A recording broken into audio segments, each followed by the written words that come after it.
There we go. Good morning. It's Monday, and I'm trying to capture what happened when I woke up this morning because you know how you get ideas? Sometimes you get illuminated and sometimes you get inspired. Well, this morning I was having a conversation with myself and I made myself cry. Now, I don't do this very often, okay? And I woke up and I was giggling, which is unusual. And so I queried my guide, whoever is this other that I'm giggling with, what happened? And the guide said, well, you just showed me something I didn't know I was hoping for. And I had to stop right there. You didn't know you were hoping? Okay. All right. And so we took our walk down to the corner. You know, I have to walk the dog.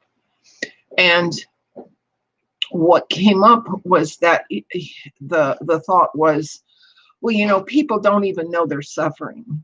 And it's not until they're really, really miserable and suffering and struggling that it occurs to them that something needs to change. You really have to be into the depths of misery to get it that change is necessary. And then you have to figure out what's going to make change possible.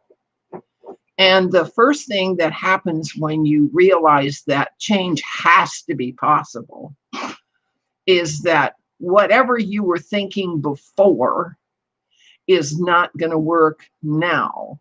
Okay, whatever it was that you were thinking or doing or minding or obeying or conforming to was this bringing you to suffering. And now it's time to do something else besides just be in misery and suffering. And I thought, well, yeah, I can agree with that. Okay, so then what do you do with people who, like ourselves, who are suffering? And you have to grab a hold of your own mind. You can't let your regular, ordinary, normal thoughts guide you anymore, because that's what got you where you are in the first place. All right. Wherever, how does it go? Wherever you go, there you are, was one thing that grabbed me.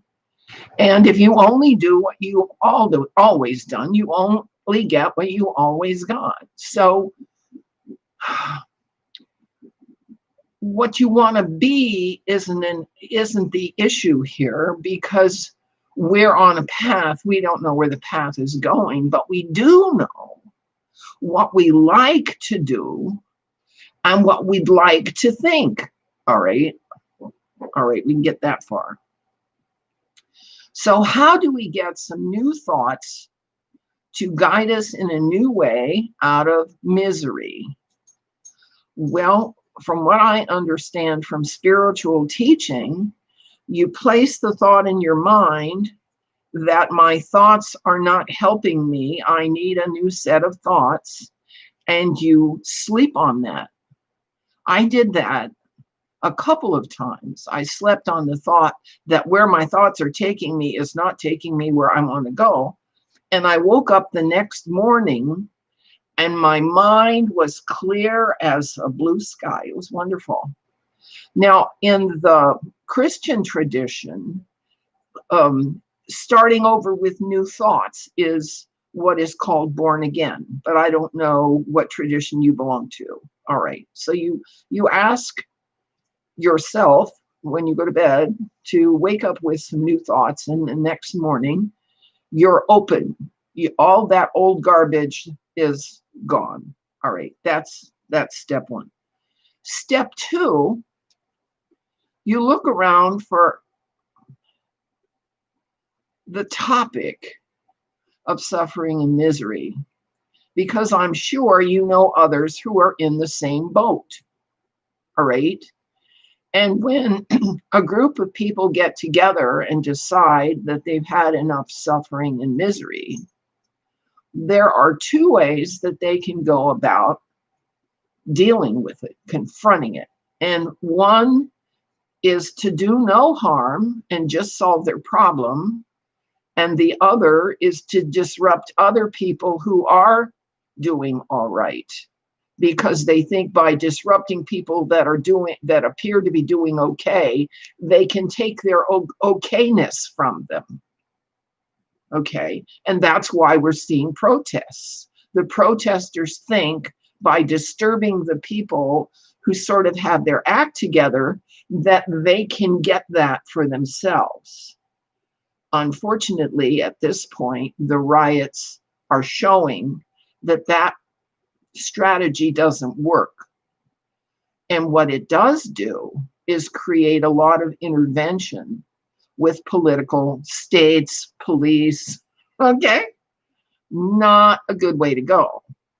But what the people can do who gather around each other and decide that enough misery is enough, they can look at what they were thinking yesterday and find out what was wrong with it. What was wrong with what we were thinking yesterday? Were we doing harm? Were we disrupting those who were okay? Were we listening to people who like to keep us under their thumb? Were we watching television, movies, videos? All of that is programming. All of that is mental programming. You see, the way to get loose from misery is to start thinking your own thoughts and let all the programming just go. Am I making any sense yet? Okay, this is as far as I've taken it so far today.